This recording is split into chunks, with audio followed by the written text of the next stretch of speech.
자, 승부수를 던진다라고 하면 우리가 퍼뜩 떠오르는 정치인은 지금은 고인 되셨지만 노무현 전 대통령이 떠오르죠. 자, 승부수를 던지는 사람은 승부사 기질을 갖추고 있어야 합니다. 그런데 우리가 누구나 인정하겠지만 이낙연이라고 하는 정치인 캐릭터는 어떤 승부사 기질이 아니라 안정적인 관리형 이미지에 훨씬 더 가까운 사람입니다. 근데 이런 분이 갑자기 승부수를 던졌다는 것에 대해서 사람들은 조금 의아해하지 않을까라고 하는 생각이 첫 번째로 들었고요. 그리고 2014년 지방선거 때 이낙연 당시 전남지사 후보가 국회의원직을 던져서 당선이 된 적은 있습니다. 하지만 그때는 지역이 전남이라는 지역에 한정돼 있었고 또 여러 가지 상황도 굉장히 좀 지역적으로 좀 묶여 있는 상황이었습니다. 지금 같은 경우는 대선, 전국 단위 선거를 치르는 거기 때문에 그 효과를 얘기하기가 좀 어렵지 않을까 생각이 들고요. 그리고 사퇴 효과를 누리려고 한다면 궁극적으로 그 정치인이 가지고 있는 그야말로 미래가 좀 보여야 합니다. 그런데 지금 이낙연이라고 하는 정치인 나이로 보나 그리고 또 그동안의 정치 경력이나 이력으로 보나 이 이낙연에게 이번 대선이 아니고 과연 다음이 있겠는가, 미래가 있는가. 만약에 미래가 있다라고 한다면 사람들은 더 호응할 수도 있습니다. 왜냐하면 서로 실패할지라도 이 패기가 나중에 재기로 이어지고 또 다른 미래를 만들 수 있다라고 하는 여운을 남기기 때문에 가능한데 지금 이낙연에게는 그 미래가 잘 보이지 않습니다. 안타깝지만. 자, 그리고 시기적으로도 이미 대세가 어느 정도 이재명 경기지사의 대세가 어느 정도 입증된 상황에서 뒤늦게 버스 떠난 뒤에 손을 흔드는 격으로 이렇게 하는 것.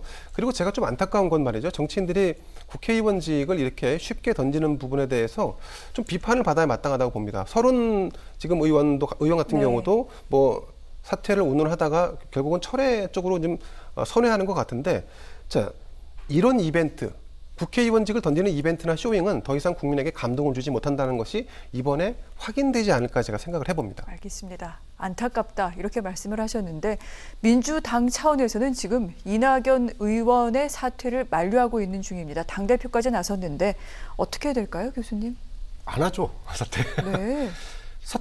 대선 후보, 아까 부장검사도 말 안 바꾼다고 얘기하셨는데, 대선 후보가 말을 바꾸는 순간 그걸로 평가는 끝납니다. 네. 그렇기 때문에 저는 아무리 당대표 아니라 누구라도 지금 사퇴를 처리하기에는 이미 늦었다. 그리고 그 선택이 옳았느냐, 저는 그렇게 큰 효과가 없을 거다. 이렇게 봅니다. 아, 그렇군요.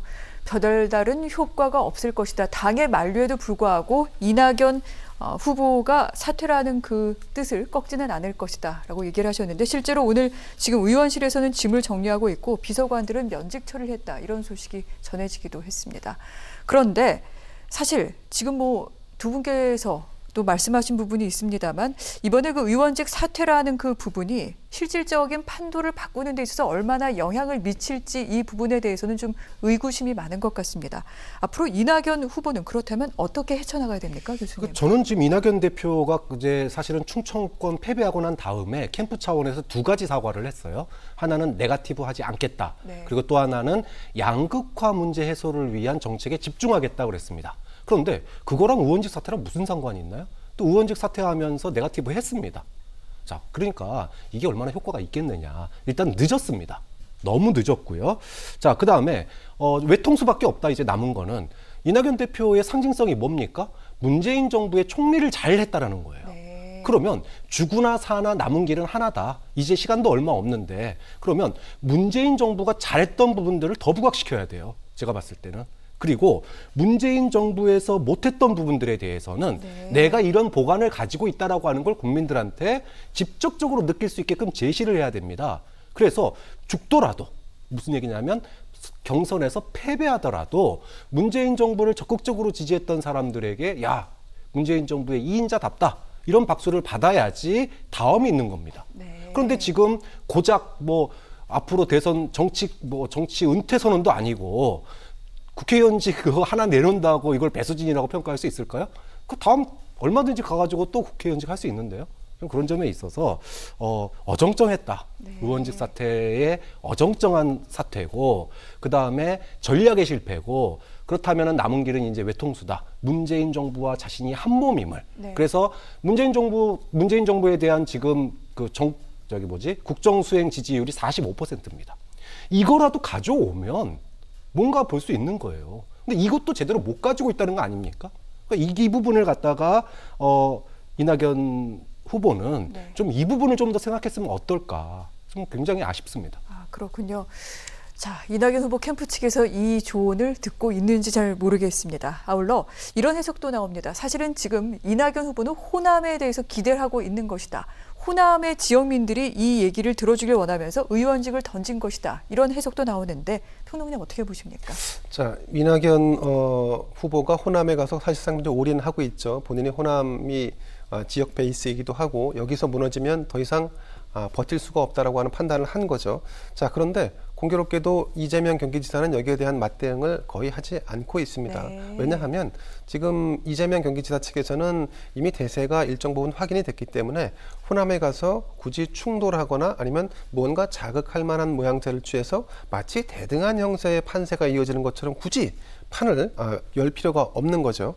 자, 그리고 호남 유권자분들의 이 그동안의 대선 주자 선택의 어떤 골자라고 한다면 이길 수 있는 후보, 그래서 전략적인 선택을 한다라는 것이 다른 타 지역에 비해서 더 도드라진 지역이었습니다. 네. 자, 그럼 지금 상황에서 보면 충청에서 이미 이재명 경기지사가 압승을 거둔 것으로 대세가 형성됐다라고 하는 것을 인지하고 있을 호남 민심이 과연 이낙연 후보가 가서 여러 가지 액션을 던진다고 해서 과연 네. 바뀔까? 바뀌기 좀 어렵다라고 보고, 만약에 그럼 이 판세를 흔들 수 있는 최종 카드가 뭐가 있겠나? 그러면 이제 이건 제가 개인적으로 생각을 해봤는데, 정세균, 김두관, 추미애, 박용진 모두 사퇴 후에 이낙연을 지지하는 정도, 그래도 이기기 쉽지 않다고 봅니다. 알겠습니다. 지금 민주당에서는 1차 선거인단, 국민선거인단의 투표가 한창 진행 중인데 이 투표율도 상당히 높다고 합니다. 이 부분 어떻게 작용을 하게 될까요? 네, 1차 선거인단은 아무래도 조직적으로 모집을 했고 또 적극적으로 조직적으로 투표를 독려하고 있기 때문에 당연히 투표 열기가 높을 수밖에 없고, 또 여기 참여하는 분들이 민주당의 적극적인 지지층이거나 민주당 후보 경선에 굉장히 관심이 높은 분들이기 때문에 당연히 1차 선거인단의 투표율이 높다는 것은 저는 그냥 좋은 당연한 결과라고 봅니다. 이 변수를 기다리지 않고 그리고 바로 선택을 했다는 거, 지지 후보. 그러면 내가 기존에 가지고 나 이 사람 찍을 거야, 이 사람 선택할 거야라고 하는 만약에 어떤 변수가 존재할 수 있다면 며칠 더 행간을 두고 보죠. 근데 선거를 시작하자마자 50%, 60%를 넘긴다는 것은 내가 이 사람 지지할 거라고 선택했던 사람을 그냥 그대로 찍었다는 얘기가 되거든요. 자, 그런 점에서도 이재명 경기지사 측이 좀 더 유리한 결과로 이어지지 않을까 보고, 기세로 본다면 조기에 대세를 형성해서 이 판을 정리하자라고 하는 세력이 투표를 많이 했을지, 아니면 추격하자, 반전하자라고 하는 사람이 투표를 많이 했을지 이거는 확인할 수 없습니다만, 궁극적으로 보면 아마 뚜껑을 열어보면 이재명의 조기 대세론을 굳히자라는 쪽의 결과로 이어지지 않을까 이렇게 예상을 해봅니다. 그렇군요. 그런데 3차 선거인단 모집 중인데 이 흥행 열기는 이전보다 조금은 꺾였습니다. 이 부분은 어떻습니까, 교수님? 지금 임기 5년 차의 대통령 국정수행 지지율이 45%는 유례없는 일입니다. 우리나라에서. 자, 그런데 민주당의 지금 흥행 성적이 이 45%의 국정수행 지지율을 가진 거를 다 안고 있느냐라고 냉정하게 평가해 보면 그렇지 않다고 보거든요. 자, 45%를 다 가져온다고 해서 정권 재창출이 되는 거 아니다. 거기에 최소 6%가 더 필요합니다. 그럼 그 6%를 위해서 지금 굉장히 자만하지 말고 정책을 더 가다듬고 해야지, 이 45% 믿고 선거하면은요 51대 49로 지는 거예요. 좀 그런 점에서 민주당이 지금은 이 경선 흥행이 이 정도 성적표에 만족한다 그러면 절대로 정권 재창출 못한다. 아직 멀었다라고 생각합니다.